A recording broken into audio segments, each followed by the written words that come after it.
Welcome back to my channel. Today I'm going to talk about discernment, wound or wisdom, because I've come across these same questions myself about why I do what I do, including spirituality and the search for it. Naturally, I noticed that the path to want to better yourself, to make changes in your life, we can fall into the habit of feeling like we're getting it wrong or looking into things more deeply than necessary sometimes and become addicted to the process of healing sometimes. So this is what I'm going to talk about today. I'm adding in a quick edit. The reason that we're struggling with discernment and decision making is because at one point or another, it's the same thing that leads us to personal development, to spirituality, religion, that feeling that we're lacking something, that we're still searching for fulfillment, despite having followed the certain steps and paths that we thought were going to be fulfilling for us. And that very same path that leads us here to search is the same thing that is probably why we're struggling with discernment decision making. Because we say, I lived my life doing the best that I could, and best case, you lived an unfulfilled life. Worst case, you were in something very traumatic, very dark, very depressive. Either way, it makes you question your ability to make good choices for yourself and to steer your life. It hadn't specifically mentioned was the reason why this is a struggle and why these two things go hand in hand and actually perfectly make sense is the self-development path, the spiritual path, the mental awareness path, and trouble with discernment. The fear of feeling like you're getting something wrong, like you're missing something. You need to sample it all. And I'm going to blend in a little bit of astrology, but if this doesn't fit, just disregard. And same thing with anything that I say in this video. But I noticed that I was talking to a Gemini. He was telling me that he doesn't know if his desire to do he's like does body work, massage. I don't know if he does Reiki, but he's been in the healing profession, and he doesn't know if that has stemmed from wound or wisdom. And I'm a Gemini rising myself. I tend to notice that I have those same feelings about spirituality. And so I like to sample all of these spiritual practices, and I start to have tension when the different practices contradict or they cancel each other out, or a certain lineage says, you must pick a guru. You must, if you want to continue on past a certain point, you can't dabble.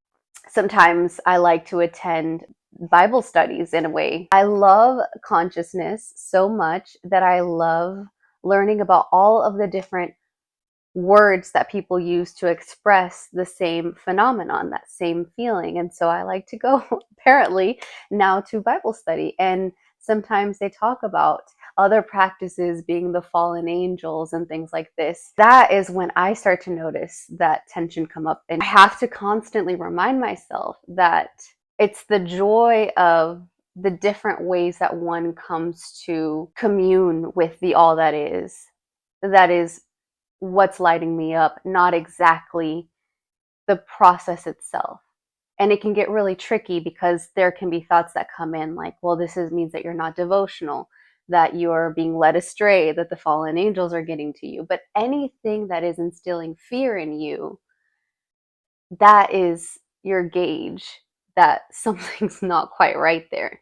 Because none of these things should ever make you feel fearful. Not your religion, not your spirituality. All of these tools should be serving you, not you serving them.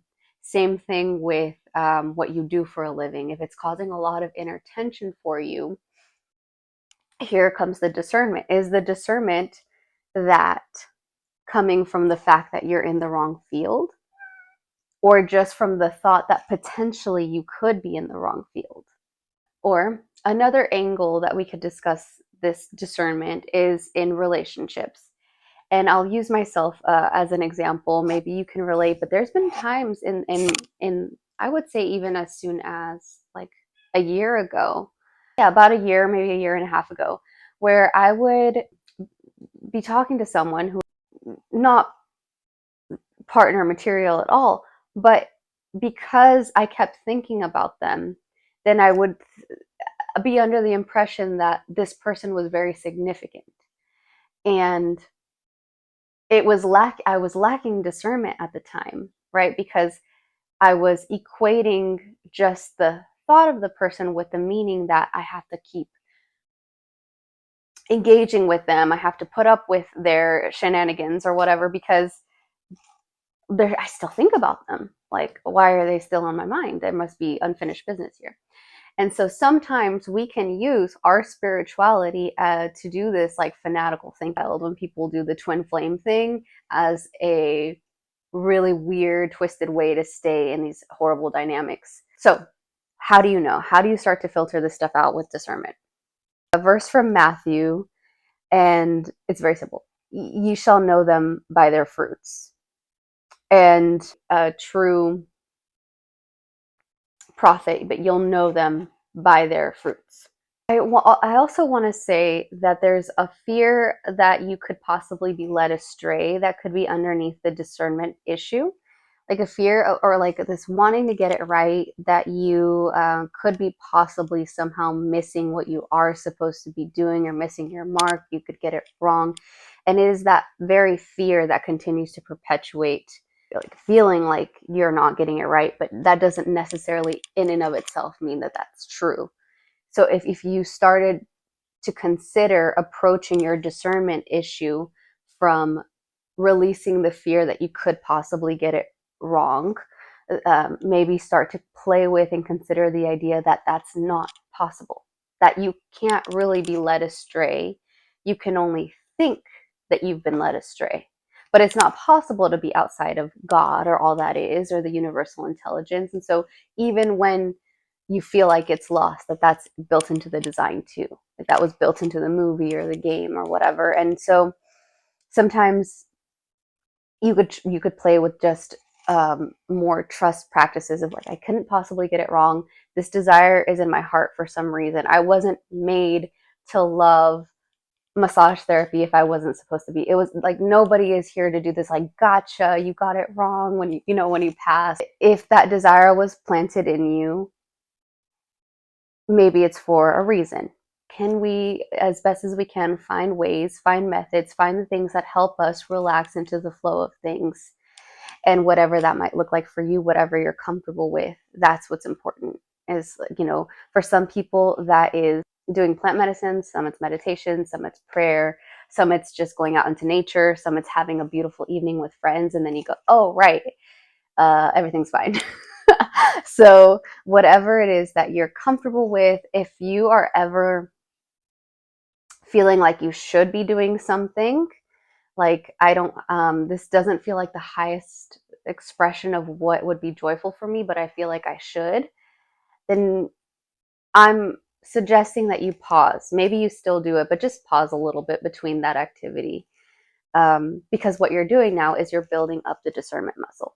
So going back to the quote, you will know them by their fruit. What got me thinking, you will know them by the fruits, is perfect for discernment, not just for people or like spiritual leaders or, traditions, but also the fruit of the action.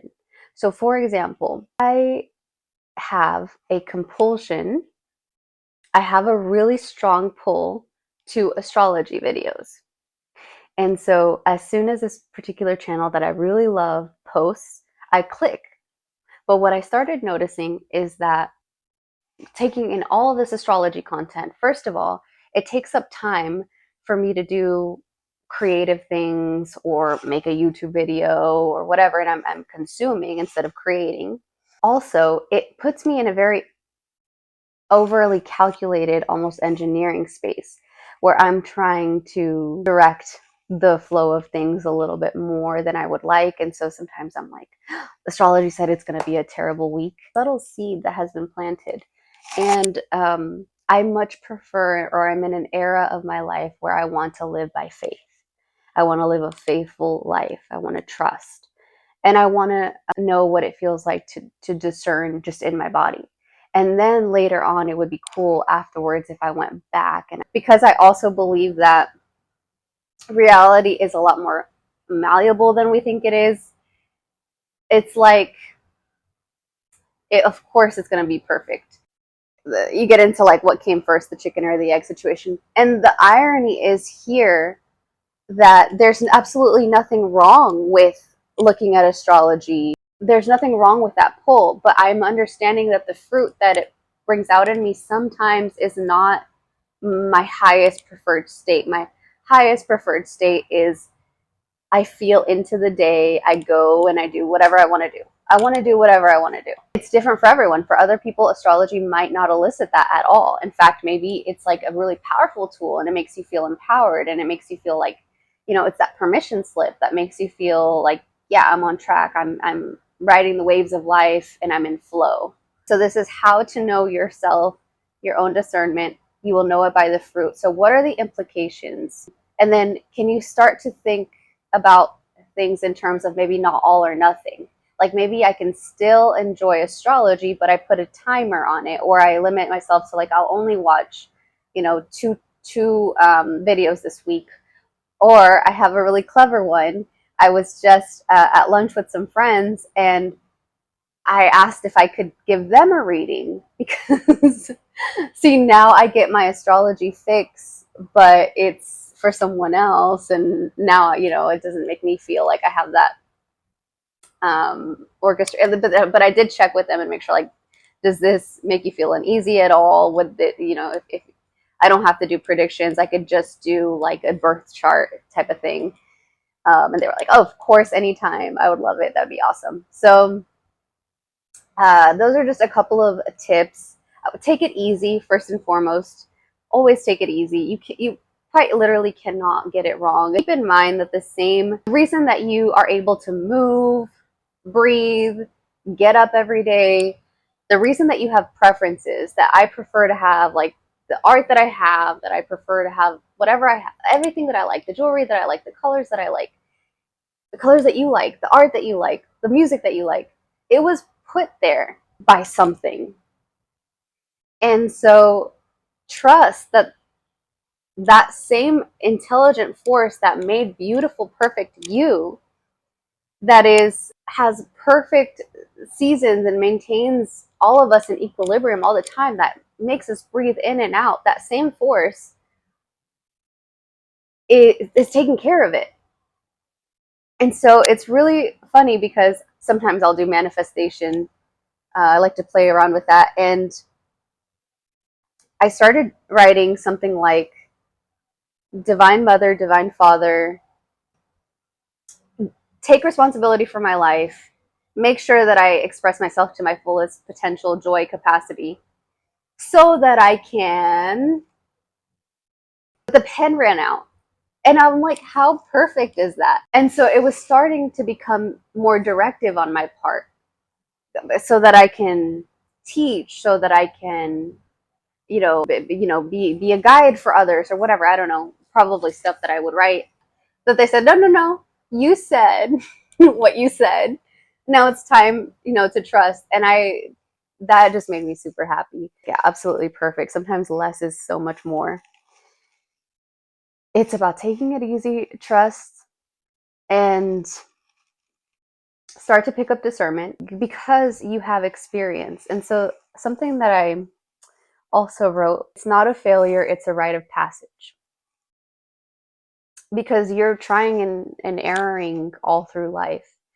You know what happens when you stay up and drink all night, and you know what happens the next day. And sometimes it's fine, but then if it's every single weekend, then you know that the quality of life that amounts to over time. Remember that if you pick something that doesn't feel too good afterwards, it's not a failure, it was a rite of passage because you are learning which fruits you like. That means that even getting it wrong is fantastic because it's just starting to chisel away and cultivate the perfect recipe and scenarios for you. And you can even go meta with this, meta analysis with this, and say, like, does overly questioning, overcomplicating things, what is the fruit of that even? What is the fruit of all of my inner work? What are the implications of believing the things that I believe, of doing the things that I do, including asking myself all the time? All I have on this topic that I can think of at the moment, I would say, is just to be mindful of discernment, either from feeling like something is for you just because you're thinking about it a lot, because there are compulsions, there are obsessions, and also knowing that it's okay if you think that way, because all that's going to happen is that one day you're going to get tired of it. You're going to say, I'm really tired of entertaining these F boys. I don't care if I dreamt about and I wake up thinking about this person. I don't care, because I know where that leads me. Find balance between trusting that there's a force that is guiding everything, and then knowing what your interplay is with that force. Where do you come in? And there's a nice little balance that you strike between those two things, between taking your action and then relaxing into it. And that's kind of the dance. And everything, absolutely everything, even if you don't consciously know that you're doing this, you're going to mature. And so absolutely everyone is doing this all the time. Some people are not just aware, or they don't call it that, but you're constantly moving and choosing things that feel good based off of prior experience. And you're already, you just got to live life. That's about it. Thank you very much for watching. I'll be back at some point with another video. Take it easy.